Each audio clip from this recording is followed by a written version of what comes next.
Exactement 17h02. Nous avons avec nous en visuel le professeur André Simoni, professeur des études internationales au Collège militaire royal de Saint-Jean. Et bon après-midi, professeur Simoni. Bon après-midi, ça me fait plaisir d'être ici. Alors, professeur, j'ai appris entre-temps que vous participez à l'écriture d'un ouvrage. L'ouvrage est pondu, ça s'appelle, comment on m'a dit le nom, Le Canada à l'aune de la guerre en Ukraine, penser la sécurité et la défense dans un monde en émergence. Vous participez, j'imagine qu'il y a plusieurs auteurs de cet ouvrage, professeur. Mais, premièrement, l'ouvrage est paru, il est déjà publié depuis le 7 février passé, et j'en suis le co-directeur avec Frédéric Côté, un doctorant à l'Université Laval qui est un ancien militaire aussi. Et Et donc, ouais, vas-y. c'est l'œuvre de deux professeurs, Eh bien, c'est un collectif. un Donc, nous, collectif, hein? nous sommes les directeurs et il y a 15 chapitres là-dedans. Donc, il y a une panoplie d'auteurs dont certains vous connaissez, Mulry Mondelis, Yann Brault, tout ça. Ils participent à ce livre pour parler de la guerre en Ukraine.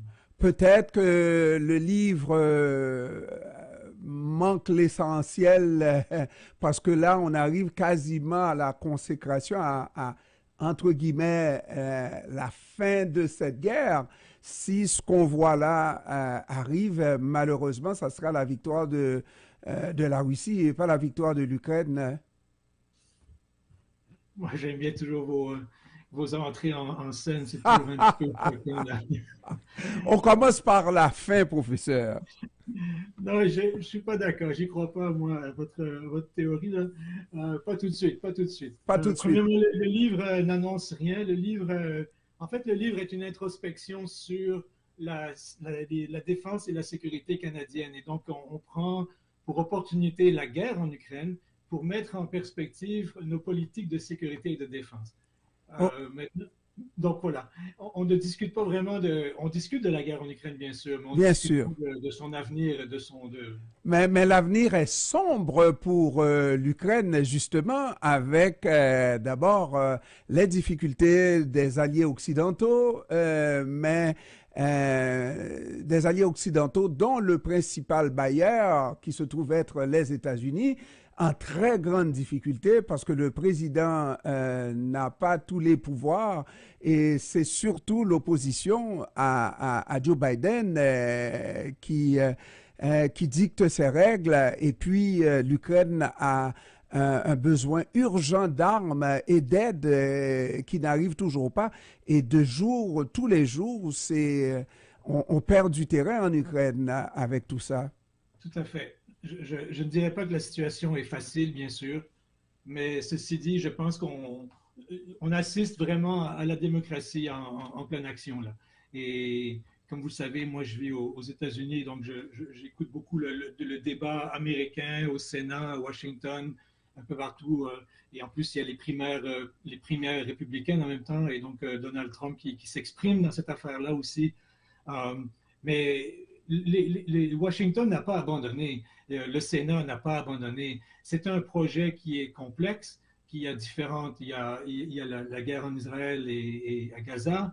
Il y a la sécurité nationale des Américains qu'ils perçoivent à leur frontière du Sud avec l'immigration. Et il y a cette guerre en Ukraine.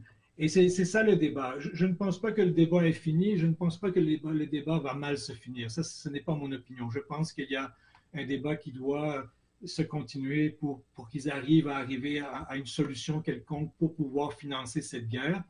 En attendant, ce qu'on voit, c'est quand même le discours européen. Si vous écoutez les nouvelles européennes, alors qu'est-ce qui se passe en Europe? C'est que maintenant, il y a l'ombrage d'une possibilité d'un retour de Trump à la présidence qui donne vraiment un coup de gueule aux Européens. Et ça leur dit, bon, ben, il nous faut un plan B. On ne peut plus s'appuyer sur les Américains. Et c'est ce qu'ils font depuis la Deuxième Guerre mondiale. Même dans les années 90, quand l'Union européenne s'est créée politiquement, et dans la fin des années 90, quand le pilier de la défense européenne a commencé à poindre à l'horizon, elle n'a jamais vraiment eu lieu. Parce que les Européens n'y ont pas donné toute l'énergie nécessaire parce que le cousin américain était quand même là. Et maintenant, on voit une Europe qui veut se prendre en charge. Et maintenant, évidemment, c'est pas facile non plus parce qu'il y a beaucoup de problèmes sociaux, comme vous le savez, en France, en Allemagne, un peu partout. La vie est chère, l'inflation, tout ça. Et donc, ça crée beaucoup de discussions. Et la démocratie en guerre, ça fait ça. Mais moi, je ne suis personnellement pas... Une guerre, ça se finit pas si facilement que ça. Non. Mais par contre, s'il y a des choses qu'on pouvait prévoir, c'est pas une guerre entre les États-Unis et la Russie. Les États-Unis vraiment supportent et les pays européens supportent l'Ukraine pour des raisons qu'on sait, n'est-ce pas?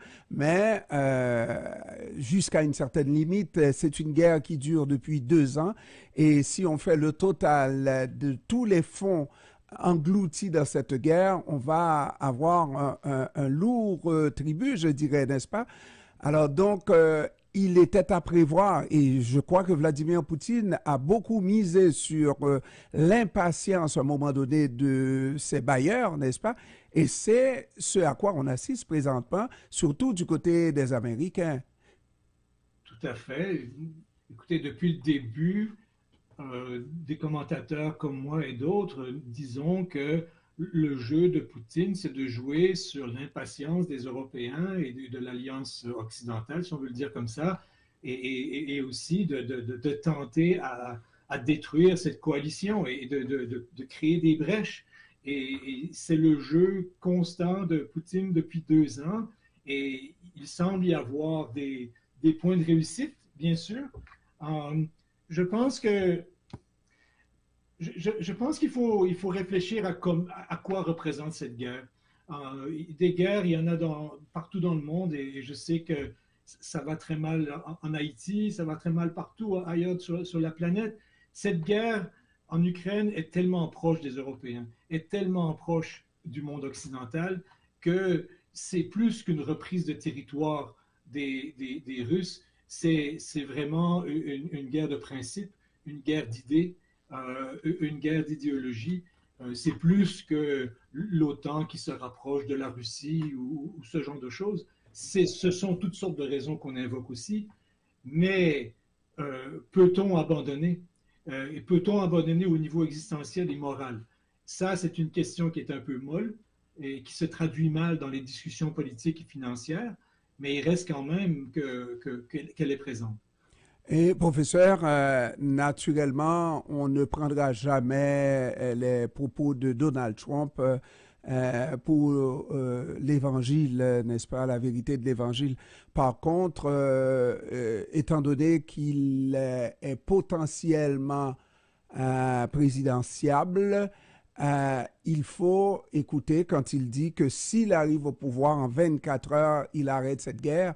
Et on sait qu'il a un faible pour Vladimir Poutine. Et d'ailleurs, aujourd'hui, Volodymyr Zelensky vient de s'exprimer pour dire qu'il ne croit pas que l'ancien président Donald Trump pourrait être aux côtés de Vladimir Poutine en disant qu'il ne connaît pas véritablement Vladimir Poutine. Même Volodymyr Zelensky se pose des questions, mais très importantes pour la suite de cette guerre. Mais avec raison. Avec raison. Mais ce qui est quand même, d'un point de vue rassurant pour les Ukrainiens, je dirais, c'est que, je répète ce que je disais tantôt, c'est qu'il y a vraiment, depuis maintenant plusieurs semaines, une prise de conscience européenne sur la possibilité d'un Donald Trump à la présidence qui abandonne cette guerre. Et je pense que l'échiquier géopolitique, si ça arrive, et là, c'est grossi, là, il faut me poser la question, est-ce que j'y crois? Mais si ça arrive, à ce moment-là, est-ce qu'on ne va pas voir un rééquilibrage des forces? Je ne peux pas imaginer, à ce moment-ci, une Europe qui se retire de la guerre en Ukraine parce que les Européens s'en retirent. Et donc, non, les Européens ne se retireront certainement pas, mais est-ce que les Européens seront suffisamment forts C'est pour la faire le question. poids avec le retrait des Américains face à la Russie qui risque d'avoir des supports, qui a déjà des supports du côté de la Corée du Nord et peut-être même de la Chine. Oui, je pense, oui, oui, vous avez raison. Vous avez raison, mais je pense pas qu'il faut faire attention d'idéaliser la position de la Russie. C'est vrai que nos prédictions il y a un an ou même un an et demi sur l'efficacité de nos actions économiques, par exemple, sur la Russie, c'est-à-dire notre capacité avec toutes les choses qu'on a mises en place. Est-ce qu'on a vraiment affaibli l'économie de la Russie? Aujourd'hui, ce n'est pas démontré. C'est vrai. Mais faut quand même reconnaître aussi que la Russie a un niveau d'attrition très élevé au niveau des humains qu'ils perdent au combat. Moi, j'ai entendu des chiffres comme une trentaine de mille par mois de soldats russes qui meurent au combat chaque mois. Ils ont une capacité quand même limitée, comme nous d'ailleurs, de fournir des armements, de produire de la munition.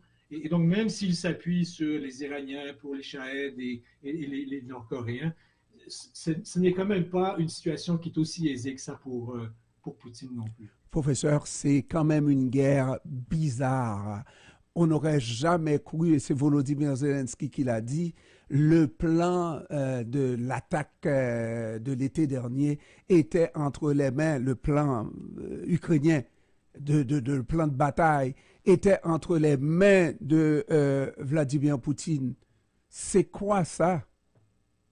Donc, Vladimir Poutine savait toutes les allées et venues et toute la stratégie qui devrait être utilisée. Et c'est pour ça que cette attaque n'a pas eu lieu comme il se doit.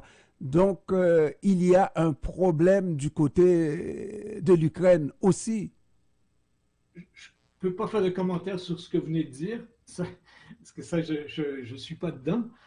Donc, je ne peux pas faire de commentaires, mais bon, c'est une guerre qui est. Ça dépend de ce que vous voulez dire. C'est une guerre qui est anachronique, c'est ça que vous voulez dire? Anachronique, bizarre. Un plan de guerre, naturellement, se partage et puis ça reste là. S'il faut envoyer une information, on va envoyer l'information contraire pour permettre à l'autre de se fourvoyer, mais qu'il ait eu le plan, vous n'avez peut-être pas cette information, mais c'est publié dans les médias, professeur. Allô? Je- oui, pardon, je vous ai perdu pendant une seconde. Là. Oui. Oui. Alors, donc, oui, c'est quand même bizarre. Hein? C'est une drôle de guerre en espérant qu'on trouve, peut-être que ça amènera aussi à une solution plus abrupte le temps de l'élection aux États-Unis, avant même les élections. Peut-être que Biden s'évertuera à trouver une solution de compromis entre les deux, non? Je ne vois pas je vois pas cette possibilité, moi. Pas dans le court terme.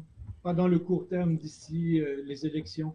Euh, je pense que les enjeux sont trop grands en ce qui concerne un arrêt des hostilités maintenant, et ça voudrait dire une négociation et donc laisser le terrain aux Russes et établir une espèce de ligne de démarcation en plein milieu de l'Ukraine, c'est quelque chose comme ça. Je ne pense pas que l'administration Biden et la campagne de Biden soient orientées dans cette direction d'ici les élections du mois de novembre. André Simoni, professeur aux études internationales au Collège militaire royal de Saint-Jean. Je vous remercie d'avoir pris du temps pour nous, professeur. Ça me fait plaisir. Merci. Au revoir. À la prochaine. Au revoir.